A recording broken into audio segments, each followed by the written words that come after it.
Bom dia, pessoal. Hoje a gente vai falar sobre a parte já de temporização, tá? Com análise quase estática aí dentro do TimeQuest Time Analyzer. Então, só recordando, né? O Quartz ele é uma IDE e então, na verdade, uma IDE é só um grupamento de um punhado de softwares, né? Então, a gente tem lá o Model Sim para fazer as simulações. Tem aqui o TimeQuest Time Analyzer para fazer as análises temporais. Tá? Então, basicamente a gente vai conseguir visualizar aqui de uma forma bem simples a máxima frequência de operação, se as constraints de setup e hold time estão sendo observadas, esse tipo de coisa. Então, para isso a gente vai usar um tutorial da própria Altera, que está lá no site, tá? Então, é um arquivo PDF, está lá dentro de materiais. Vou abrir aqui rapidinho para aparecer no vídeo. Então está lá dentro do site, na página de materiais, o tutoriais aqui, ó, dentro de Labs, né? TimeQuest Time Analyze Tutorial 18. Então não usem o 13, por favor, tá? Até porque eu já pedi para atualizar o Quartz aí para o Quartz 18, que é o que dá suporte às FPGAs que a gente está utilizando. No Quartz 13, inclusive, o exemplo está sendo rodado em VHDL. Tá? Nada demais, tá? Os exemplos estão lá, é só dar Ctrl+C, Ctrl+V. Mas no Quartz 18 já foi atualizado para Verilog. Vou tirar isso aqui do caminho.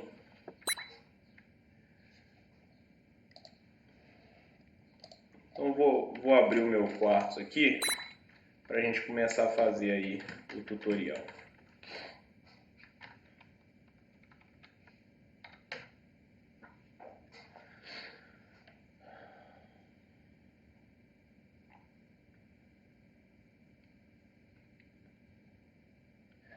Bom, então vamos lá. Quartz aberto. O circuito que a gente vai simular é um circuito similar a esse, tá? Não é o mesmo, aqui ele só está exemplificando o que está acontecendo. Então a gente já viu lá na aula, né, a parte básica do que seria a temporização e segmentação de circuitos. Eu comentei com vocês que, por exemplo, o período do clock, né, ele é definido pelo tempo que a informação leva para percorrer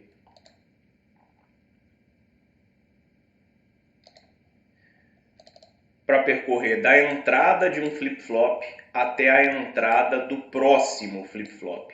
Veja bem, se eu tivesse mais um estágio aqui, sei lá, com uma porta NOT aqui e mais um flip-flop aqui, tá?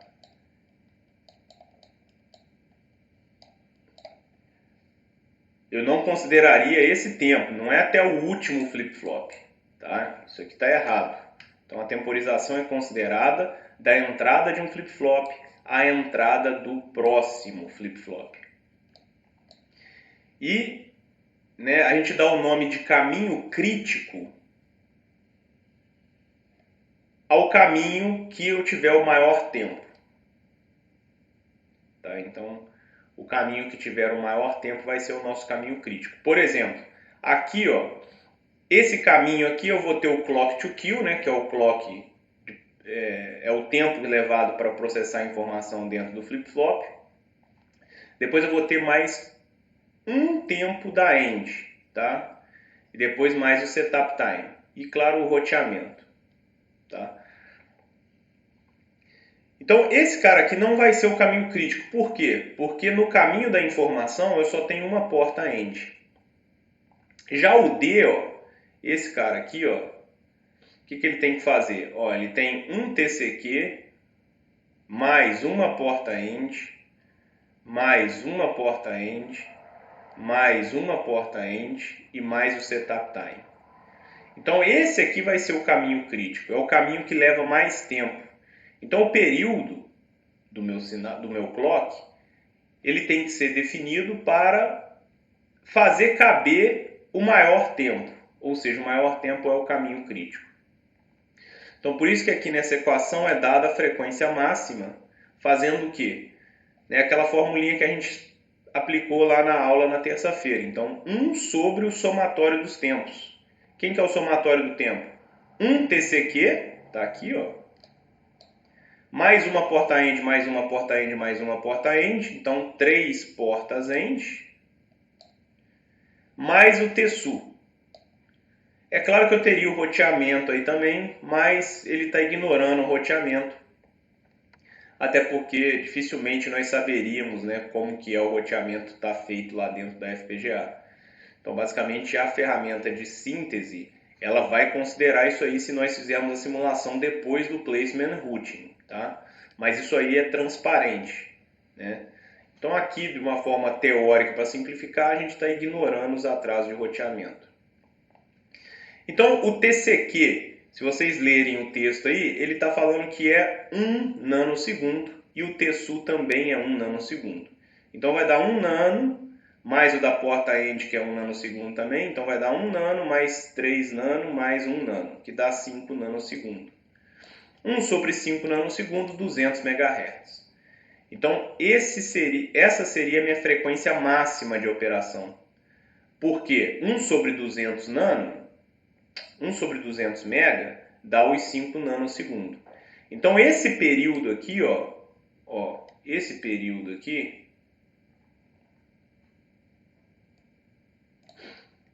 de borda de subida até a outra borda de subida, me dá os 5 nanosegundos, tá?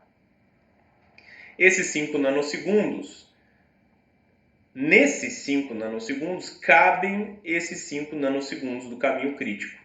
Também cabe lá o do caminho A, porque o do caminho A é só 1 TCQ mais 1 nanosegundo mais o TSU. Então, esse primeiro caminho aqui é 1 mais 1 mais 1 do TSU. Então, esse cara aqui são só 3 nano. Não importa, o caminho crítico, ele tem que fazer caber o maior tempo. Então, na verdade, 3 nano cabe aqui dentro. Vamos supor que aqui sejam 3 nanosegundos. O que vai acontecer? Meu circuito vai funcionar perfeitamente. Eu só vou ter um slack maior. Enquanto aqui eu calculei a frequência máxima, então para o caminho crítico eu estou com setup slack de 0, para cá eu estaria com setup slack de 2, né? Porque 5 menos 3, 2 nano. Então tem folga o suficiente. O problema é que o clock é para todo mundo, né? O clock é o sinal de sincronismo. Não tem como fazer o clock ser mais rápido nesse flip-flop. Né? Não faz sentido isso. O clock é em todo mundo. O clock é um curto-circuito em todo mundo. Então, a análise, né, da frequência máxima ela é feita para o caminho crítico. E o caminho crítico é o caminho mais demorado. E caminhos são definidos entre a entrada de um flip-flop a entrada do próximo flip-flop. Tá? Então, isso que a gente tem que ter em mente. Bom, então tudo isso que eu expliquei está explicado aí no texto, tá? Então também vocês podem aí depois utilizar para estudar. Bom, voltando aqui rapidinho. Então agora eu vi que o meu caminho crítico é o caminho D, né? O caminho D, que tem 3 portas end, já que o TCQ é o mesmo para todos os caminhos, porque o flip-flop é o mesmo, e o TSU também é o mesmo para todos os caminhos. Então TCQ e TSU são iguais. O que está variando aqui é o processamento em si, que é a parte lógica aqui no caso. O caminho D enxerga 3 portas end, o caminho A enxerga 1 porta end, o caminho B enxerga 2 portas end. O caminho C também enxerga 3 portas end. Então, como nós estamos ignorando o roteamento, o caminho C e o caminho D seriam os caminhos críticos, né? Eles são iguais a 5 nanosegundos. Percebam o seguinte, pessoal, e esse é o papel do engenheiro. Com uma simples modificação de arquitetura aqui, eu conseguiria aumentar essa frequência de operação de forma bastante relevante. Tá? O que eu posso fazer aqui? Então vamos apagar essas duas linhas aqui, para não poluir muito o desenho.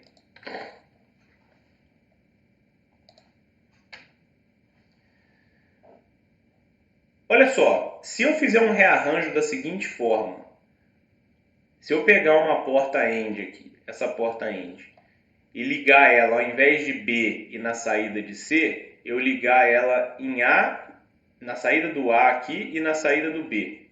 E depois pegar essa porta lógica e fazer esse cascateamento diferente, de forma a ter esse circuito aqui, ó. Percebam, a lógica é a mesma. Eu continuo tendo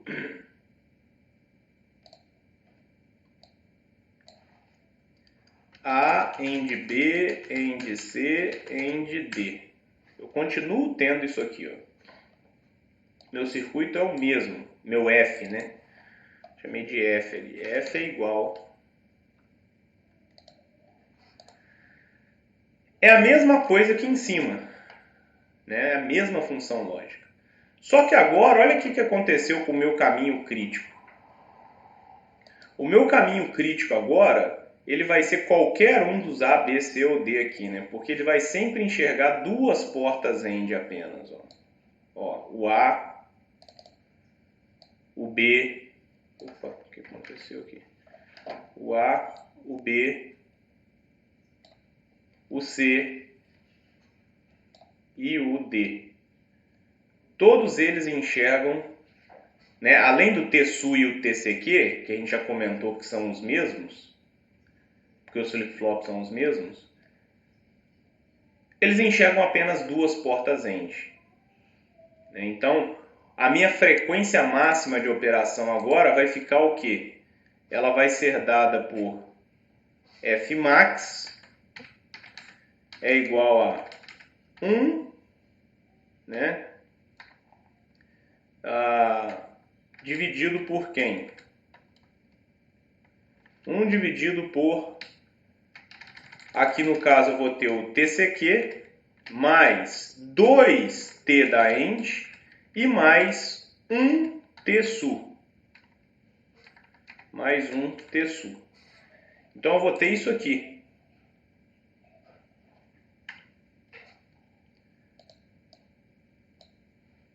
Tá? E quanto que dá isso daqui? Lembrando que o TCQ é 1 nano, T-end é 1 nano e TSU é 1 nano. Então vai dar 1 nano mais 2 nano deu 3 nano. Mais 1 nano, 4 nano. Então isso daqui está me dando igual a 1 dividido por 4 nanosegundos, que é igual a 250 MHz. Então uma simples mudança de arquitetura me levou de uma frequência de 200 MHz para uma frequência de 250 MHz. Então, um aumento considerável. Tá? Estou aumentando 25% aí o desempenho do meu circuito em questão de frequência de operação. Por uma simples mudança de arquitetura. Né? Lembrando, eu não mudei a lógica, é o mesmo circuito. Uma arquitetura diferente, um rearranjo aí das portas AND, me levou a um aumento de desempenho de 25%, bastante relevante. Então esse é o tipo de coisa que a gente pode fazer, né? Além de seccionar o caminho crítico.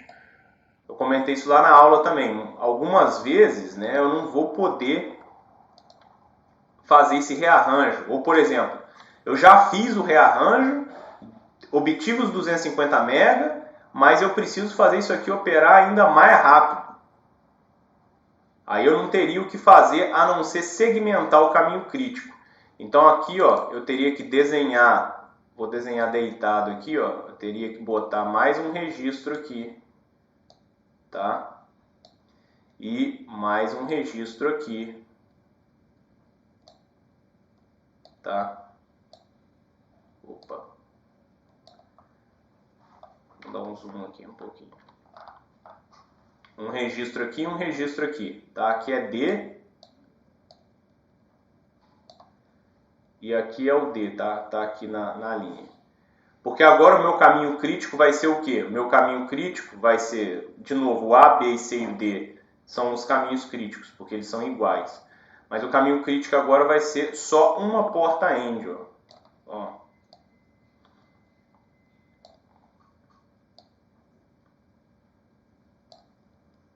Ó, apenas uma porta AND. Então, nesse caso, eu teria o que de frequência máxima? Vamos escrever aqui, ó. Eu teria frequência máxima é igual a 1 dividido por quem? 1 dividido por 1 TCQ mais 1 TEND mais 1 TSU.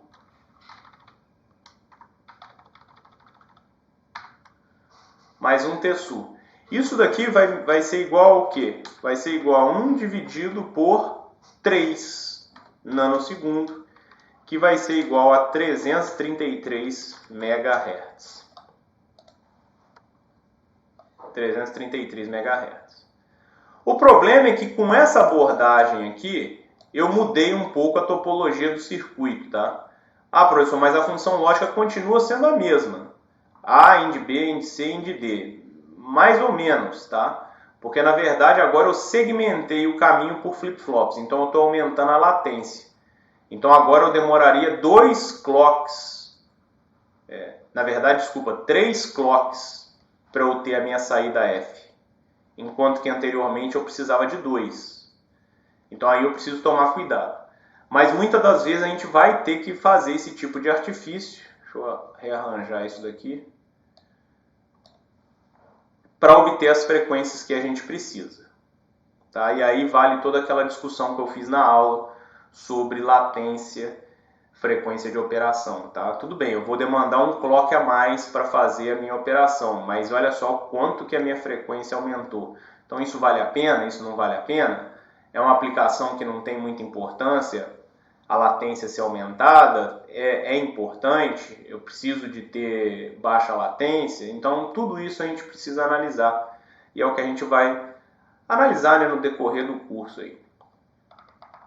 Então agora nós vamos para o nosso exemplo, tá? Então o exemplo que a gente vai fazer é esse aqui, tá? Então a gente tem vai fazer uma soma aritmética aí, né?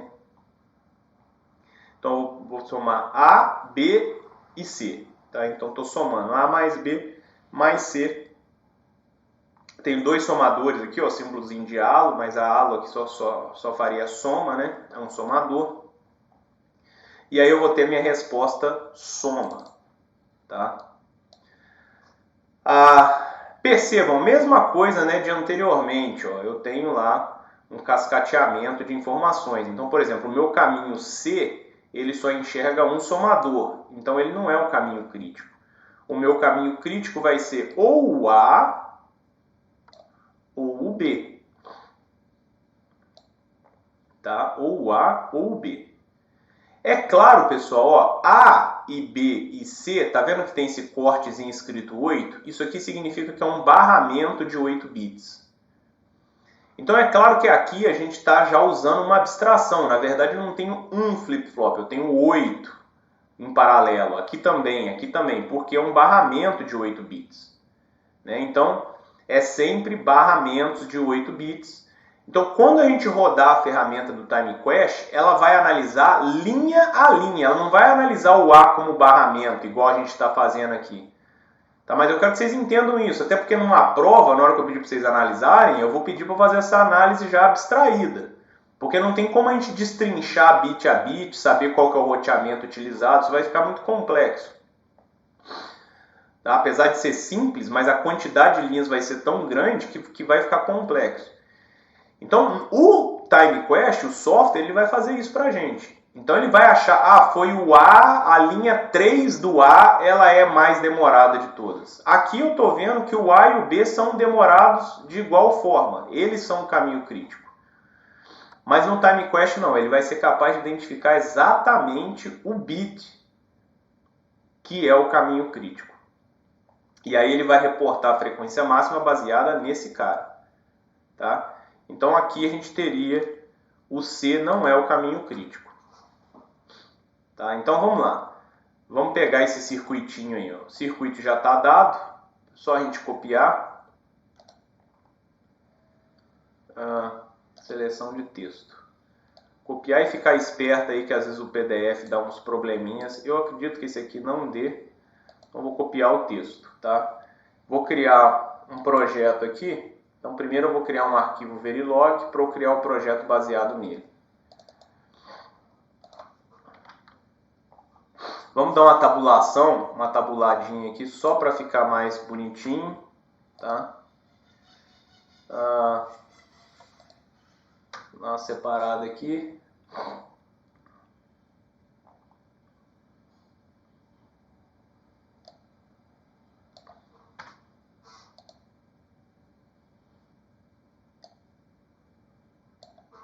Pronto, tá? Só para ficar melhor para enxergar o circuito. Então é um circuito que faz essa soma, tá? Percebam aqui, pessoal, novamente, só para puxar a orelha de vocês aí, para lembrar das atribuições não blocking, né? Porque se eu não puser atribuição não blocking aqui, um desses flip-flops aqui será eliminado, tá? Basicamente eu só vou manter esse flip-flop aqui, ó. Essa carreira de flip-flops eu vou eliminar, tá? Eu faria A mais B mais C, mas sem esses estágios de flip-flop, tá? Então é diferente. Depois vocês podem fazer o teste aí. Então reg A, primeiro eu registro A, ó, né? Nesse reg que eu criei interno aqui, reg A, ó, ele não é output nem input, ele é um reg. Mesma coisa para o B, mesma coisa para o C. Então registrei A, registrei B, registrei C. E aí depois eu faço a soma C, a soma desses três valores aí, reg A, reg B e reg C, tá? Como esse cara é um registro interno também, ó, reg sum, né? Eu preciso externalizar isso na minha saída soma aqui, ó. Então eu dou um assign fora do always, tá? Esse assign, ele está no mesmo nível do always, então ele está fora do always, para externalizar esse sinal, tá? Vou copiar aqui, ó, para a gente não digitar errado, vou copiar o nome do módulo, Ctrl C, para criar o projeto baseado nesse nome aí. Então vou dar um salvar, criar sempre uma pasta para o projeto, né, pessoal? Vamos criar aqui, ó, CKT TimeQuest. Tá? Qualquer nome, só lembrar de não usar caracteres especiais, nem espaço, nem menos. E aqui eu vou colocar o nome do módulo, né, para que o Quartz consiga achar a implementação. Então esse nome igual a esse nome. Deixa marcado aqui o create. Você quer criar um projeto? Sim. Então aqui já vai estar tudo certo, ó, dentro da pasta que eu criei, CKT TimeQuest. Qual que é o nome do projeto? Add Tree Numbers. Qual que é o nome da instância top, né? Do módulo top? Add Tree Numbers, que é esse nome aqui, ó. Isso aqui tem que ser igual a isso aqui. Tá? Esses dois aqui tem que ser iguais. Então, next, next. Nós não vamos adicionar nenhum arquivo adicional aí, porque é só baseado em um arquivo. E a FPGA, tá? A gente poderia até utilizar a Max 10 aí, mas nesse caso eu vou utilizar a Cyclone 4 GX, porque se depois eu quiser fazer uma simulação temporal em gate level, eu consigo. Com a Max 10 eu não consigo, porque os modelos temporais não foram fornecidos ainda pela Altera. Então a Cyclone 4 GX é uma FPGA mais antiga que está disponível. Tá? Vou pegar a primeira da lista mesmo, qualquer uma aqui, mas da família Cyclone 4 GX. Vou só checar aqui, tá Model Sim Altera, beleza, é a ferramenta de simulação que nós temos disponível e o formato é o Verilog. Então, Next, aqui tem a tabela resumo aí, tá tudo certo, Finish. Criado o projeto, nós vamos sintetizar isso daí, né? Nós vamos então compilar.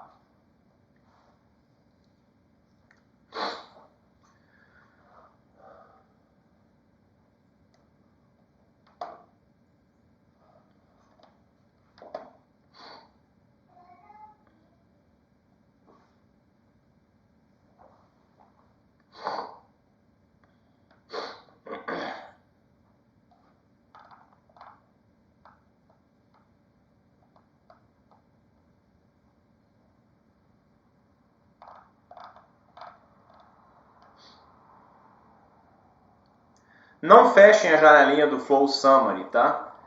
A gente vai usar esse Table of Contents aqui, ó. A gente vai usar ele. Aqui, ó, Table of Contents. Então, terminou de sintetizar. O circuito é muito simples, né? A gente ainda copiou pronto, nem vou simular ele aí. Mas só para a gente ver aqui o RTL, para ver se pelo menos a ferramenta entendeu a descrição. Então, o RTL Viewer, tá lá o nosso circuito, é igual, tá? Então, eu tenho, não está desenhado na ordem aqui certa, né? O C, ele acabou botando esse registro aqui na frente. Mas aqui eu tenho o mesmo circuito. Tá o mesmo circuito. E agora vamos começar o TimeQuest em si. Então aqui, olha lá, ó. O que ele vai fazer, ó? Tá tudo explicado aí no tutorial, mas como nós estamos fazendo junto, ele vai expandir aqui, ó, TimeQuest Time Analyzer, que aqui no nosso está escrito Time Analyzer, ó. Mas é esse cara aqui, ó, do Table of Contents. Vou chegar isso aqui um pouquinho para o lado. Ó. Eu vou expandir aqui, ó, Time Analyzer, tá em vermelhinho aí em destaque. Vou expandir. Vou clicar aqui em Clocks, tá? Ele vai listar aqui, ó. Tá? Vou aumentar um pouquinho esse cara aqui, só para eu poder. É que eu tive que aumentar as fontes para ficar melhor aí no. E aí ele se perdeu aqui um pouco. De qualquer forma, basicamente aí são só essas três, essa característica, essas duas que a gente está vendo aqui. Então, período é 1 nanosegundo, significa 1 sobre 1 nano, uma frequência de 1 giga. Ele escreveu aqui como 1000 mega, né? 1000 mega e 1 giga, mesma coisa. O que eu vou fazer, pessoal? Vou clicar com o botão direito aqui nessa linha, ó. Botão direito, tá? E olha lá, ó, igual lá no PDF, ó, Report Timing. In Timing Analyzer e User Interface. Então é isso que eu quero fazer. Eu vou reportar toda a parte de temporização lá, vou fazer a análise temporal do meu circuito. Tá, então, tá aí aberto o nosso TimeQuest.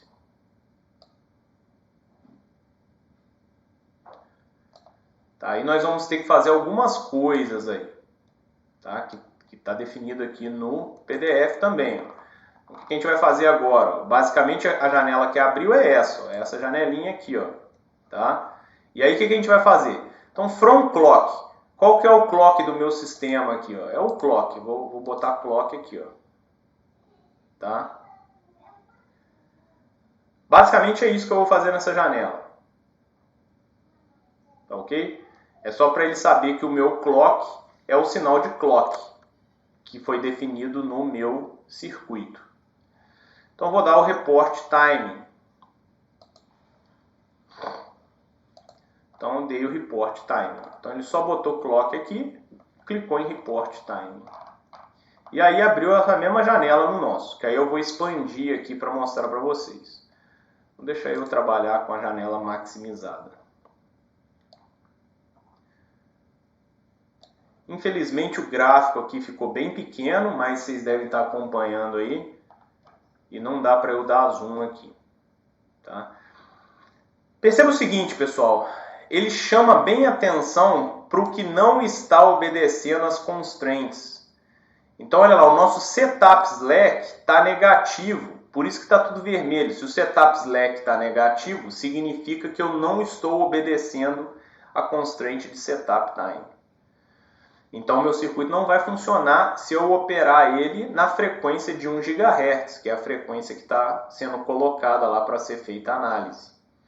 Então, por isso que ficou tudo vermelho, né? Olha lá, ó. O meu setup slack é negativo, tá?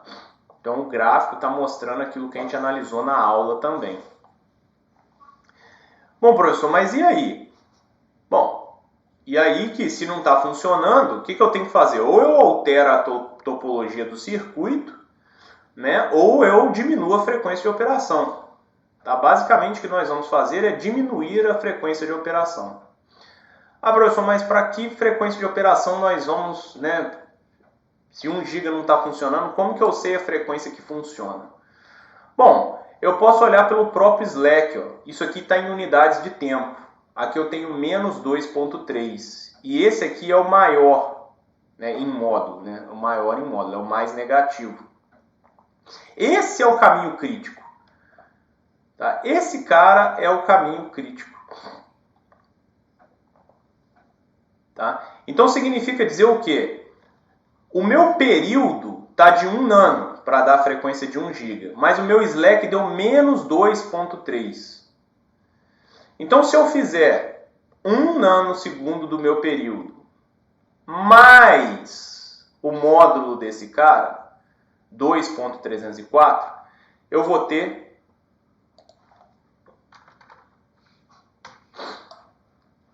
escrever isso aqui para ficar registrado. Se eu fizer 1 nanosegundo, né? 1 nanosegundo. Vou trabalhar aqui sem os nanosegundos, direto. 1 mais o módulo do 2.304. Então, 2.304, que deu os nossos 3.304. E aí eu vou fazer 1 dividido por isso, porque isso aí é o período. Então, 1 dividido por isso vai me dar a frequência de operação. É claro que eu teria que multiplicar isso daqui por 1 bilhão, né? Porque isso aqui é nanosegundo, isso aqui é nanosegundo, né? O 3.304 nanosegundo. Multiplicando por 1 bilhão vai dar 302.66 MHz. Tá? 302.66 MHz. Essa é a frequência máxima de operação. Tá? Mas ele me reporta isso aqui também. Ó. Se eu vier nessa janelinha aqui de tasks, ó o meu mouse aí, ó, e procurar o Report Fmax Summary. Então basta eu dar 2 cliques lá. Lá os nossos 302.66 MHz. Tá? 302.66 MHz, 302.66 MHz. Tá? Essa é a minha frequência máxima de operação. Só que eu fiz a análise, eu fiz com quanto? Eu fiz com 1 GB. Né? Então, eu estou com uma frequência aí mais de 3 vezes maior. Por isso que não funcionou, né? Eu chutei o pau da barraca. Tá, então o que a gente vai ter que fazer? A gente vai ter que mudar essa frequência de análise do TimeQuest. Então, ele está ensinando isso aqui, está explicando a mesma coisa que eu expliquei. É claro que os números que ele vai chegar são diferentes, porque ele está usando FPGAs diferentes. E também porque a síntese, pessoal, a síntese ela não é um processo determinístico. Tá? Então, quando eu clico lá no Quartz, né, para compilar um projeto, ele não é um processo determinístico. Então,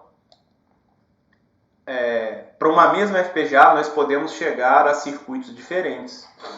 Tá? E aí as temporizações serão diferentes. É claro que geralmente as diferenças não serão muito grandes para uma mesma FPGA. É que aqui eu nem vi qual é a FPGA que ele colocou, mas não tem problema. Né? A gente está trabalhando com a FPGA que a gente quis aí, sem problema. Então agora, como que eu faço o ajuste das constraints? Tá? Então lá no TimeQuest Guia, que é essa guia aqui, né? A gente ainda está lá, eu vou selecionar Constraints, ó, meu mouse lá, Constraints, vou selecionar Create Clock. Create Clock. Tá? Então ele vai abrir a janelinha aqui, ó. O que ele está escrevendo? Qual que é o nosso clock name? Então lá no nosso circuito eu escrevi clock. Mas aqui, na verdade, eu posso colocar o nome que eu quiser. Posso colocar banana aqui.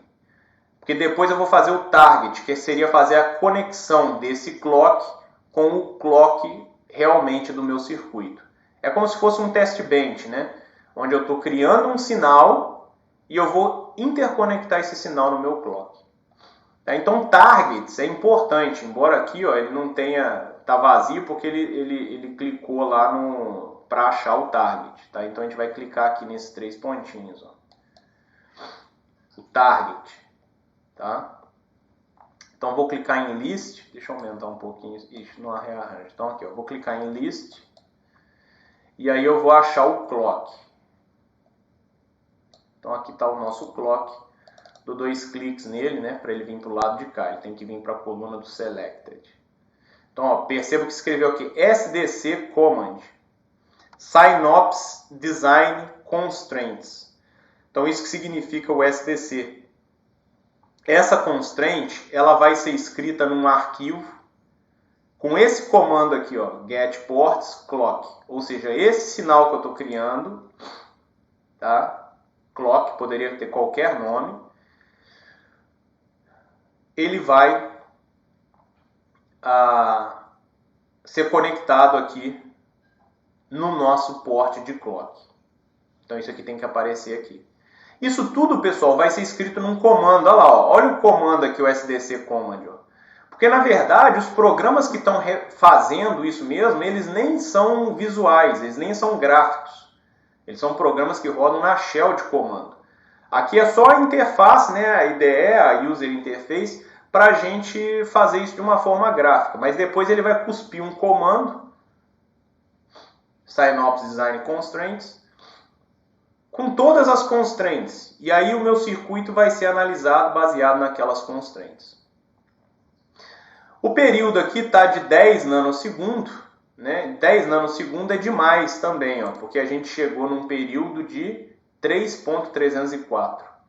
Então não vou botar 10 nano não, eu vou botar 3,5. Tá? 3,5 já vai dar um slack positivo. Então vou dar 3,5.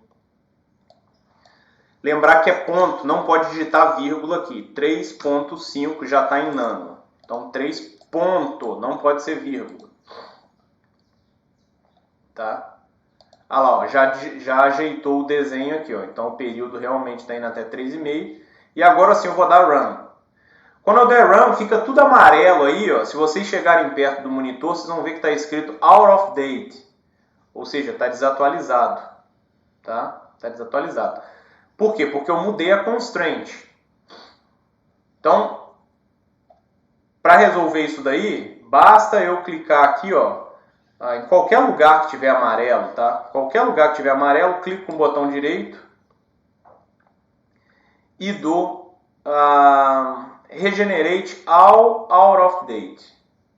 Ou seja, ele vai regerar os reports de todo mundo que tiver out of date. Então rodei aí, né? Rodei. Perceba agora que o nosso gráfico ficou verdinho, ó, e aqui não tem mais nada vermelho. Tá? Não tem mais nada vermelho. O nosso gráfico aqui, ó, tá no vídeo, vai estar em alta resolução, vocês vão conseguir ver, mas aí no Google Drive vai ser difícil. Se vocês não estiverem rodando junto comigo aí, vai ficar complicado. Mas pelo menos dá para ver que está verde, ou seja, o meu slack é positivo. Se o meu slack é positivo, meu circuito vai funcionar. E olha lá, o meu slack está positivo em 196, tá? Que é justamente a diferença aí. 3.304, né? Se a gente fizer aqui, ó, 3,5, né, que foi o que eu coloquei, menos 3.304, 0196, que é o que está escrito aqui, 0196. Beleza? Então meu slack ficou positivo nisso. Ah, professor, mas na aula o senhor falou que a gente deveria trabalhar com slack sempre próximo de 0, para minha frequência ficar a mais alta possível. Sim, se meu principal objetivo for aumentar a frequência de operação, sim, eu devo tentar trabalhar com slack em 0 até. Por quê? Porque o setup, né, time, já é uma constraint de segurança. Então, se eu estou trabalhando com um setup slack de 0, mas eu ainda tenho o setup time, porque essa eu tenho que observar, tenho que respeitar de qualquer forma. Então, eu não vou ter problemas, tá? Mas de qualquer forma, eu vou deixar assim. Tá ok? Então, se eu for lá na minha frequência de operação, report frequência de operação, vai ser a mesma coisa. Tá? Porque a frequência de operação ele analisa pelo tempo gasto no caminho crítico. Eu não ressintetizei o circuito, meu circuito continua sendo o mesmo. Então, nada vai mudar. Só que agora a minha frequência de operação, né, é a mesma, Só que eu sei que ela funcionaria, porque eu já mudei. Tá? Então desculpa, frequência de operação não, minha frequência máxima, né? Porque a minha frequência de operação que eu coloquei não é a máxima. Eu coloquei uma frequência de operação de 1 dividido por 4. 4? Foi isso que eu coloquei? 250 MHz. Não foi 4, foi 3,5, desculpa, foi 3,5. 1 dividido por 3,5. Então dá 285,7 MHz, ou seja, está bem menos do que aqui, né? Está uns 10%, um pouquinho menos de 10% a menos do que isso daqui. Mas aí de qualquer forma eu tenho mais segurança ainda porque eu tenho um slack positivo. Tá? Mas basta a gente trabalhar respeitando o setup time que a gente está tranquilo aí. Tá? Então, é claro que tem N outros relatórios aqui, pessoal. Depois vocês podem explorar esses outros relatórios. Tá? Eu não vou mexer com isso não. A única coisa que eu vou falar é dos modelos. Então, todos esses reportes, ó, o Fmax aqui, ele está reportado para quem? Aqui a gente tem uma janelinha, Set Operating Conditions. Então a gente está trabalhando com o pior cenário, slow, em alta temperatura. Então quanto maior a temperatura, mais lento opera o meu circuito. Então esse 125C é 125 graus Celsius. Eu estou trabalhando no slow. Se eu mudar, esse cara aqui já é um pouco mais rápido. É um modelo slow também, né, que é o processo. Houve variações de processo que deixou o circuito mais lento, mas eu estou colocando ele numa condição de operação melhor, que é menos 40 graus, ou seja, está muito frio, o circuito vai operar mais rapidamente. Então se eu mudar aqui, ó, a minha frequência de operação aí ela deve mudar. Olha lá, ó. 361 MHz, já mudou consideravelmente. Se eu botar o fast ainda, que é assim, o processo me gerou um chip o melhor caso possível e eu ainda estou trabalhando na menor temperatura de operação. Então, esse é o melhor caso possível. Aí eu vou lá e dou 2 cliques de novo. Olha a minha frequência de operação, quanto que foi? 690 praticamente. Tá? É claro que não é qualquer operação que o meu circuito vai está operando a menos 40, né? Então geralmente a gente faz essa simulação, não sei em casos específicos que eu sei que vai operar nesse tipo de coisa, de situação, né? Mas geralmente a gente faz as simulações para o pior caso, que é o slow e mais alta temperatura. Ó, menos da metade, né, do melhor caso, minha frequência de operação.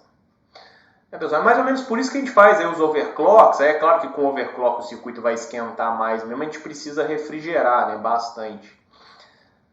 Mas aí lá no computador, hoje em dia o pessoal refrigera até com nitrogênio líquido, né? Tem gente que faz isso. Para quê? Para chegar nesse tipo de situação, né, onde o meu processador vai estar operando na melhor condição possível para atingir as maiores velocidades. Eu conseguir, né, tuchar lá o overclock para velocidades grandes.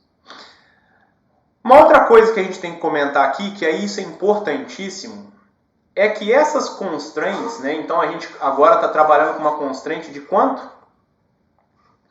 A gente está trabalhando com uma constraint de 3,5, né? A simulação que a gente fez aqui agora é 3,5 nanosegundo. Né? 3,5 nanosegundo. E aí 3,5 nanosegundo, vamos calcular aqui de novo, que eu já esqueci quanto que tinha dado. 1 dividido por 3,5 deu 285,7. Vou copiar esse valor aí. Esse valor, pessoal, agora, já que eu vi que ele funciona para essa, né, frequência de operação, só para mostrar para vocês, se eu agora ressintetizar o meu circuito, mas utilizando essa constraint, veja bem, a primeira vez que nós sintetizamos, a gente utilizou a constraint padrão. A constraint padrão é 1 GHz. Aí a gente viu que ele não funciona. Só que aí a síntese, ela tenta respeitar essa constraint. Então ela vai ter trabalho, porque ela sintetiza uma vez, viu que não atingiu a constraint, porque a constraint está muito alta mesmo, 1 GHz. A gente viu que, poxa, está operando com 1/3 disso. Aí ela vai tentando de novo, ela tenta algumas vezes, né, até chegar no valor. Ou um número de vezes determinado lá internamente, que aí, opa, não cheguei no valor com essa quantidade de vezes, vou me entregar, né? Não vou tentar mais, senão eu vou ficar tentando aqui eternamente, porque realmente a constraint de 1 GB está muito puxada. Então ela para ali. Mas de qualquer forma, como ela tentou várias vezes, todas as vezes que ela tenta otimizar mais o placement, o routing, a síntese em si. E aí o circuito em tese vai ficando mais e mais rápido. O que nós vamos fazer agora é afrouxar essa constraint. Tá? Na verdade, eu nem vou botar esse valor de 287 MB, não. Eu vou botar 200 MB. Então, eu vou afrouxar bem essa constraint, tá? Para a gente fazer a análise lá. Então, o que eu vou fazer? Eu vou voltar em constraints aqui, ó. Voltei em constraints. Create clock, né? E aí aqui eu vou fazer o clock name, qualquer nome, né? Só para ficar diferente, ó, vou colocar aqui CLK agora. E vou botar 4 nano, que vai dar os nossos 250. Vou botar 5 nano, desculpa, para botar os 200 MHz que eu tinha falado. 5 nano. E aí aqui eu vou ligar ele no clock. No clock. Tá? Então veio aqui o targets, tá, pessoal? Se não apareceu nada aqui, não vai funcionar. Porque você criou um sinal de clock, mas você não conectou ele no pino de clock. 5 nano, vou dar run, né? Com 5 nano, é claro, vai estar tudo ok, né? Vai estar tudo ok aí. E agora o que eu vou fazer, isso está explicado lá no guia também, eu vou salvar essa constraint de 5 nano. Então, para salvar essa constraint de 5 nano, eu tenho que vir aqui, ó. O write SDC file, tá? Write SDC file. Então, eu vou dar 2 cliques aqui, tá?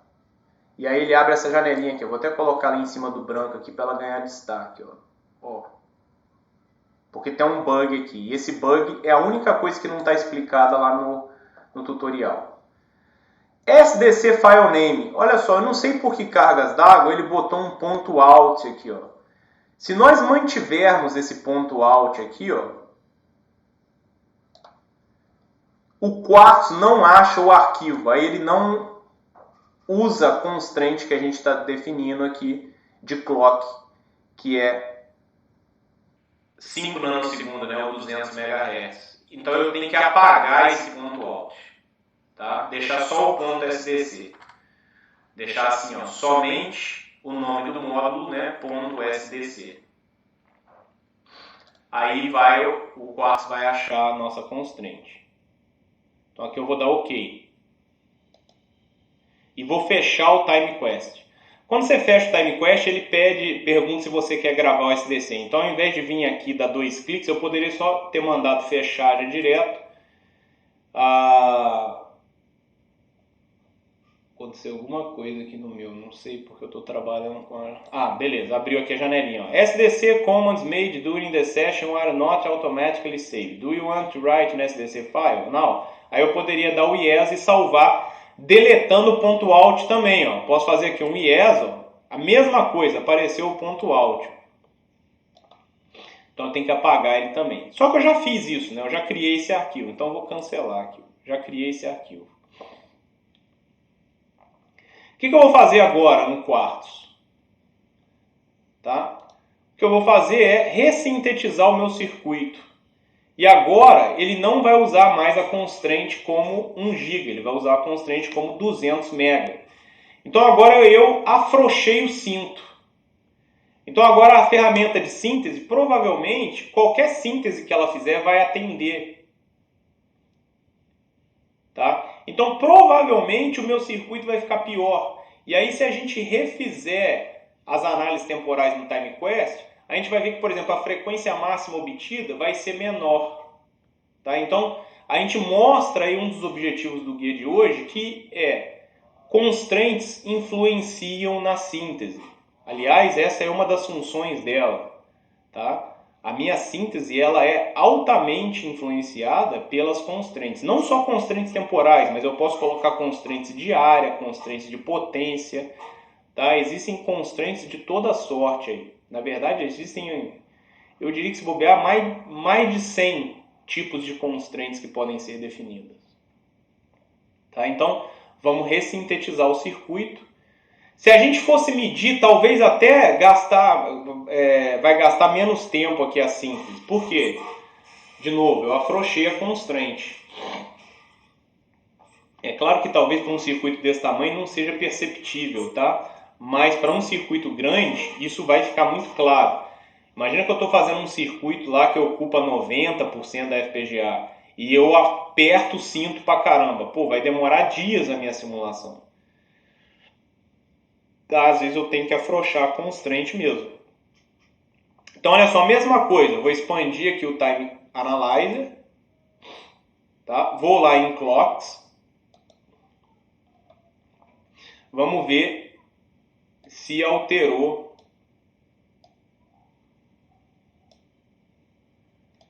Como eu escrevi Clock lá, ele acabou pegando o de 3,5. Então, desculpa, pessoal, mas também não tem problema. Ele pegou lá o período de 3,5. Tá? Porque, na verdade, eu devia ter salvado. Ele pegou o primeiro clock. Mas não tem problema. De qualquer forma, agora alterou para 3,5 o período, que foi aquele que a gente tinha colocado antes. Eu vou abrir lá o TimeQuest, tá? Vou mandar reportar isso daqui no Report Time.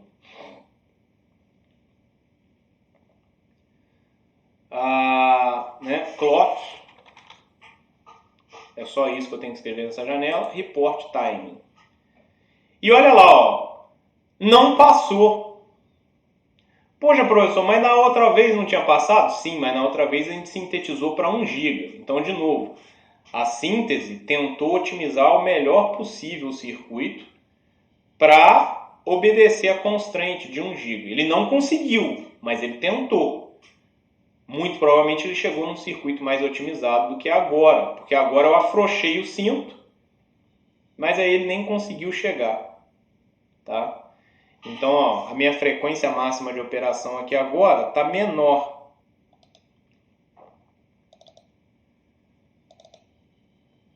A minha frequência máxima de operação tinha dado 302 MHz, agora está dando 280. Então a gente vê que a síntese ela é amplamente influenciada pelas constraints. E lembrando que a síntese por si só não é um processo determinístico. Então pode ser também que numa tentativa eu caia num circuito pior mesmo e é assim que é o processo. Tá?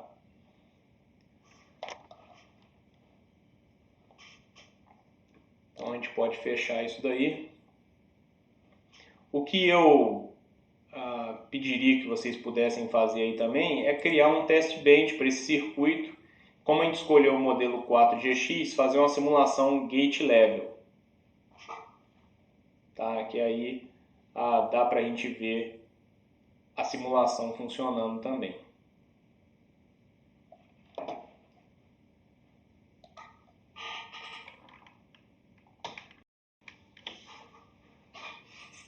Pessoal, então aqui eu fiz um test bench no guia lá da Altera, não tem esse test bench, tá? Eu fiz aqui um para a gente poder fazer a simulação RTL e gate level e ver as diferenças, já que agora a gente tem uma informação de frequência máxima de operação dada pelo TimeQuest.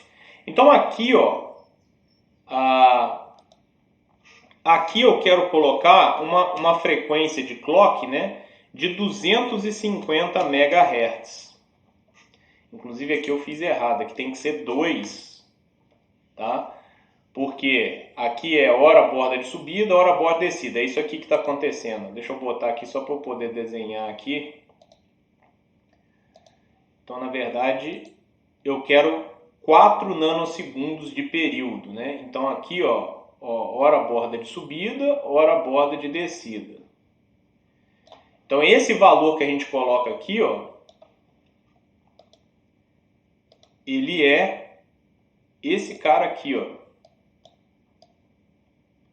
Ele é só o toggle. Então aqui está 2. Para completar o período eu preciso de mais 2, né? E aí sim eu vou ter um período de 4 nanosegundos. Então, por isso 2 aqui. Ah, por que nanosegundo? Porque aqui eu defini o time scale em 1 nano. Né? Então esse número depois do hashtag é múltiplo desse 1 nano. Tá? Então 250 MHz vai me dar 4 nanosegundos. Só lembrando que a minha máxima frequência reportada foi de... A minha máxima frequência reportada foi aqui de 280 MHz. Tá? Então se a gente fizer 1 sobre 280, 1 dividido por 280, vai me dar 3,57 nanosegundos. Então só para a gente deixar aqui no nosso desenho. Então eu poderia ter isso aqui, um pouquinho menos, 3,57, tá? Que é um pouco menos. Mas aí eu estou dando um tempinho a mais. Ou seja, se eu estou dando tempo a mais, o meu circuito tem que funcionar. Então, com esse test bench,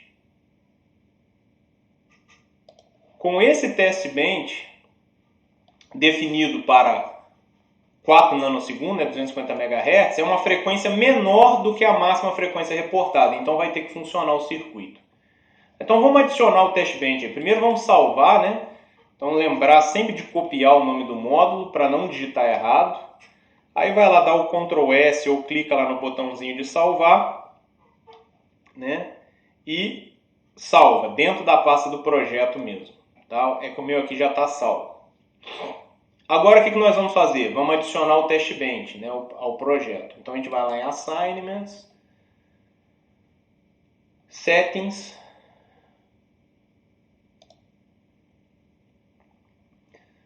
EDA Tool Setting Simulation. EDA Tool Setting Simulation, o meu mouse ali. Vamos checar Tool Name, Model Sim altera, perfeito, é a ferramenta de simulação. Format for Output Netlist, Verilog HDL, beleza, é o que a gente tem. Então vamos clicar nesse Radio Button aqui, ó, Compile Test Bench. Compile Test Bench. E aí vamos colocar ele lá. Então vamos dar novo. Test Bench Name, ele está na minha área de transferência, basta dar o Ctrl V para não ter risco de digitar errado aí. Tá? E aí eu vou dar os 3 pontinhos e procurar o arquivo do Test Bench. Então tá aqui o arquivo do Test Bench. Lembrar sempre de clicar no Add para ele ir para a lista aqui. Então beleza, dá os OKs. Tem que compilar de novo, né? Tem que compilar de novo. Pelo menos a primeira vez que adicionar o test bench. Depois basta salvar o test bench, mas a primeira vez tem que compilar.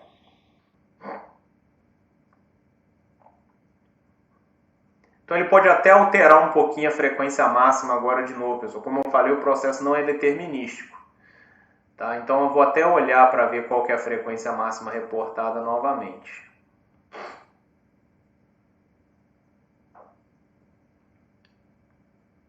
Então já rodou, né? Vamos aqui no Time Analyzer de novo, Clocks. Vamos ver se ele está usando a mesma constraint dos 3,5, tá. E aqui eu vou dar Report Timing. Aqui é o Clock, Report Timing. E a nossa máxima frequência de operação. Beleza, chegou na mesma coisa aqui no caso, 280,03, tá? 280,03. Vou até fechar isso daqui. Então, os comentários que a gente fez ainda estão válidos, porque é a mesma frequência. E agora o que eu vou fazer? Então, vou simular Tools, vou simular RTL primeiro, né? Só para a gente ver se a ideia está ok. Então, vai abrir aí o Model Sim.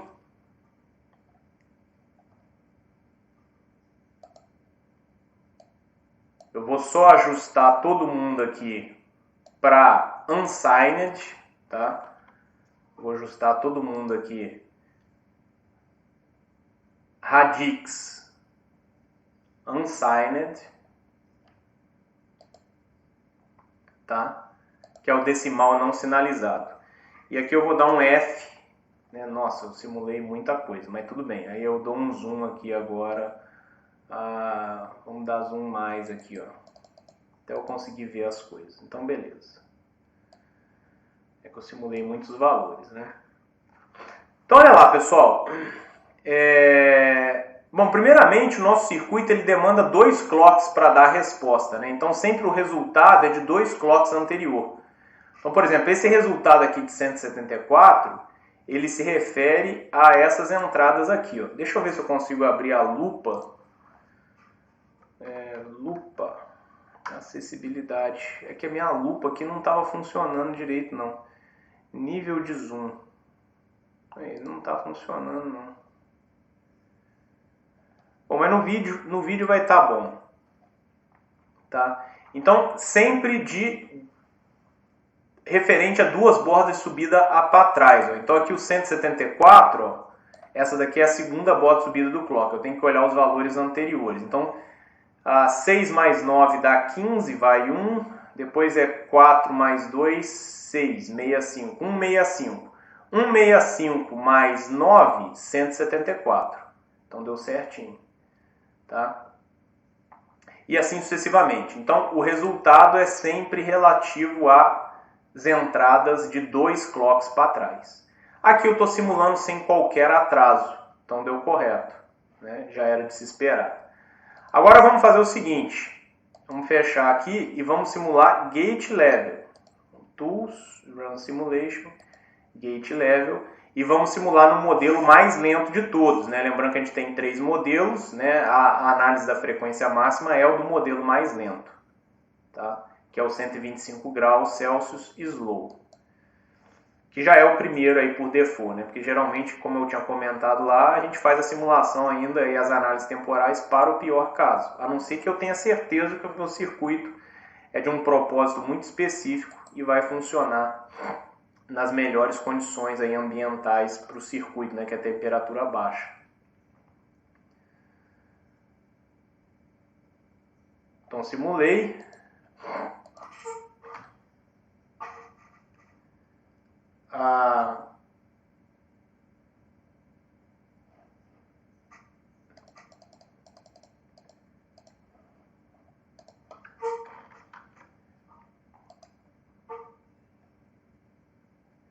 Radix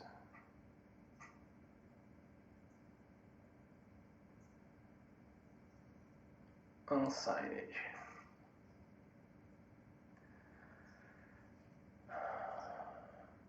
Então ele não rodou, pessoal. Eu acho que é por causa do test bench em si que está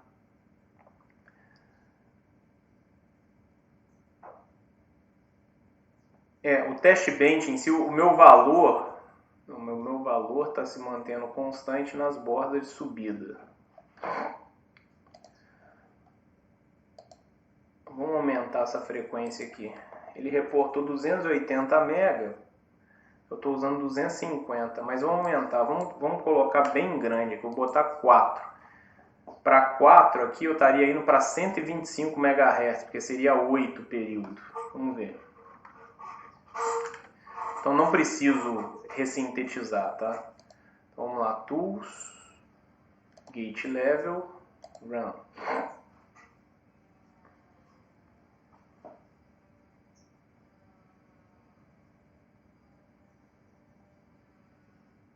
Isso.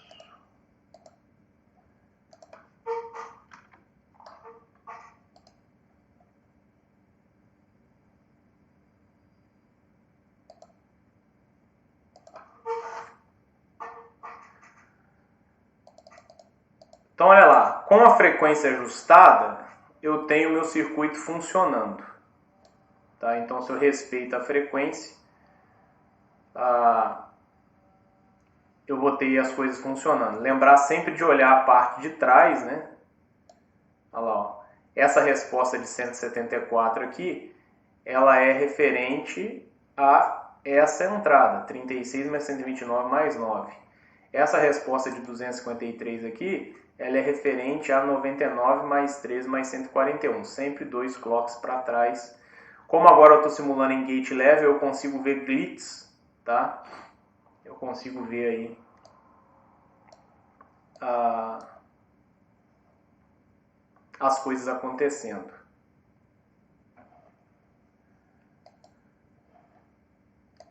E aí, pessoal, olha, se eu colocar uma frequência menor ainda, então aqui com 4 não seria 250 MHz, aqui está dando 125 MHz, ou seja, uma frequência bem menor do que a reportada lá.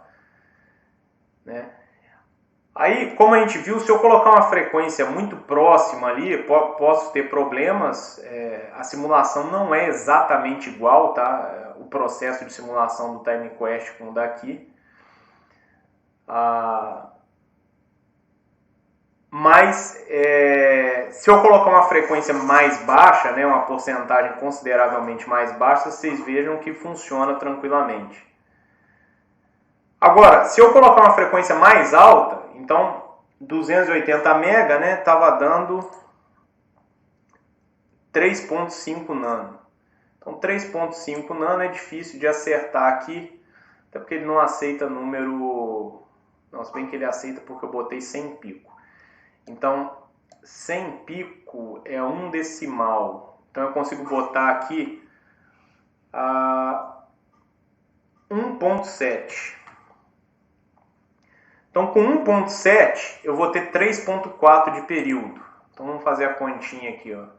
Se eu fizer 1 dividido por 3.4, eu vou ter 294 MHz de frequência. Tá? Então, agora, para 1.7, eu vou ter 294 MHz. Lembrando que a minha máxima frequência de operação reportada é de 280. Não é isso? Então, eu estou trabalhando com uma frequência mais elevada. Se eu fizer a simulação novamente aqui, ó, Time Analyzer, não, cadê? Run Simulation Tool, Gate Level, eu não vou ter a simulação funcionando, né? O que é esperado, porque eu estou operando num clock mais elevado do que deveria. Então, olha lá, ó, tá tudo vermelhinho, porque eu não consigo chegar numa resposta, né? Então, o meu circuito não está legal. Se eu simular no RTL, que só checa a lógica, ele desconsidera a temporização, vai funcionar tudo normal. Então, vamos fazer a simulação RTL para a gente finalizar. Então, na simulação RTL, mesmo eu colocando um clock menor aqui, ó, RTL é nível de transferência de registradores, mas ele não considera a temporização. Então, está tudo funcional aqui, ó. Radix unsigned.